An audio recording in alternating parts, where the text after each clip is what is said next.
एक बड़ा कॉमन सा सवाल पूछा जाता है कि सुस्ती और काहली को कैसे भगाया जा सकता है, उसको कैसे दूर किया जा सकता है।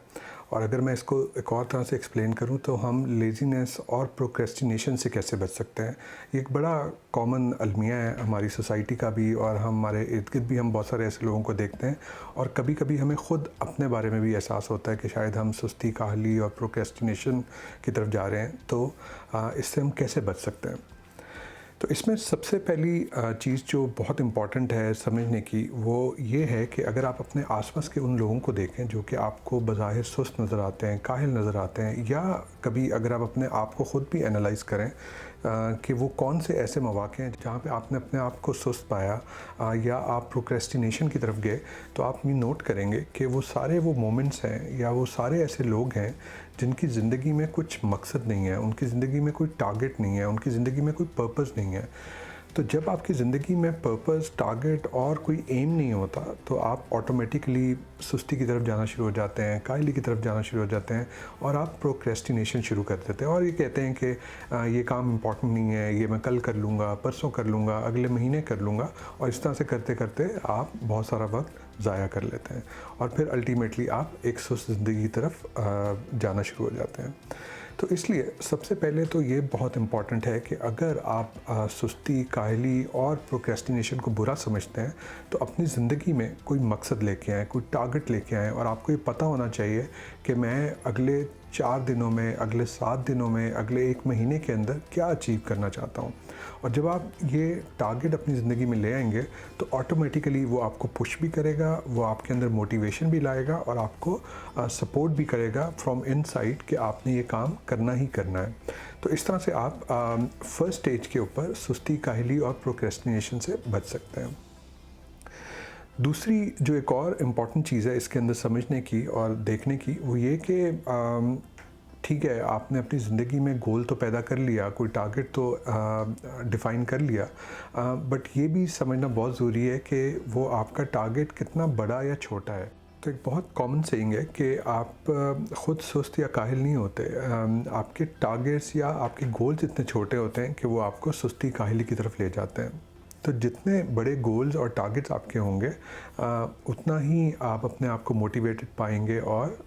आप में एक जस्तजू होगी हार्ड वर्क करने की।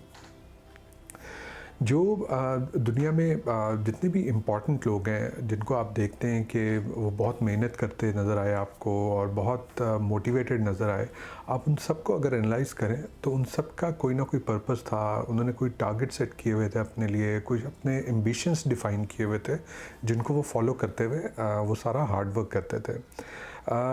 और फिर इसकी बहुत सारी इकसाम है जो कि बेसिकली आपको हेल्प कर सकती हैं कि अगर आपको अपने लिए कोई टारगेट, एम या पर्पस डिफ़ाइन करना है। इसके लिए ज़रूरी नहीं कि आपने कोई फाइनेंशियल कि मैंने इतने पैसे अर्न करने हैं। इसके लिए ज़रूरी नहीं कि आप ये कहें कि मैं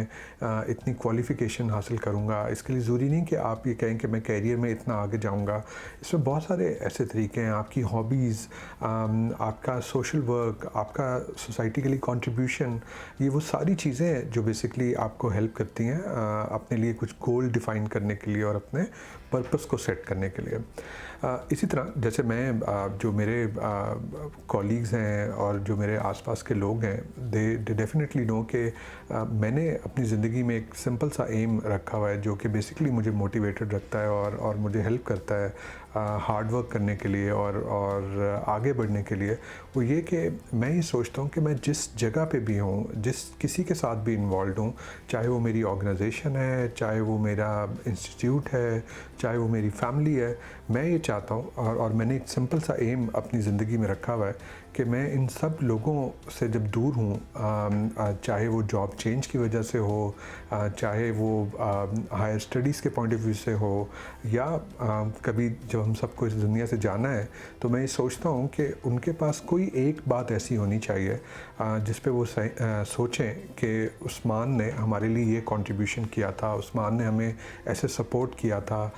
उस्मान ने ऐसे हमें कुछ चीज़ें शेयर की थी हमारे साथ जिन्होंने हमें अपनी ज़िंदगी में कुछ अचीव करने में, आगे बढ़ने में, कुछ हासिल करने में हेल्प किया था। तो ये जो छोटी सी एक सेल्फ मोटिवेशन की एक मैंने शर्त अपने लिए रखी हुई है, वो मुझे बेसिकली हेल्प करती है और मुझे मोटिवेट करती है कि मैं हार्ड वर्क करूँ, मैं बहुत सारे काम करने की कोशिश करूँ, मैं लोगों से बात करने की कोशिश करूँ और उनसे शेयर करूँ जो भी मेरा नॉलेज है, जो भी मेरा एक्सपीरियंस है, जो भी मेरी एक्सपर्टीज़ हैं, वो मैं दूसरे लोगों तक भी पहुँचाऊँ। तो कहने का मकसद ये है कि सुस्ती, काहली कोई फ़िज़िकल फ़िनोमेना नहीं है, ये काफ़ी हद तक इमोशनल फ़िनोमेना है जो कि बेसिकली कनेक्टेड है आपकी ज़िंदगी के मकसद से, आपके पर्पस से, आपके गोल से। तो अगर आपकी ज़िंदगी में कोई गोल होगा, कोई टारगेट होगा, कोई पर्पस होगा, तो आप सुस्ती, काहली से दूर होते जाएंगे और आपकी ज़िंदगी में डिसिप्लिन भी आता जाएगा, आप हार्ड वर्क भी होते जाएंगे, आप में एक सेल्फ मोटिवेशन का एलिमेंट भी आएगा जो बेसिकली आपको हेल्प करेगा ज़िंदगी में आगे बढ़ने में। तो आई होप आज की वीडियो आपको पसंद आएगी और अगर आपको आज की वीडियो अच्छी लगी है तो प्लीज़ इसको लाइक करें। चैनल को अगर आपने सब्सक्राइब नहीं किया तो इसको सब्सक्राइब करें, अपने दोस्तों और फैमिली मेम्बर्स में इसको शेयर करें। ये ना सिर्फ हमारी मोटिवेशन का बायस होता है बल्कि मैं हमेशा ये कहता हूँ कि हो सकता है ये एक छोटी सी बात किसी भी ज़िंदगी के अंदर कोई चेंज लाने में हेल्प करे और आप उसका बायस बने, तो इससे अच्छी बात और क्या हो सकती है। Thank you very much.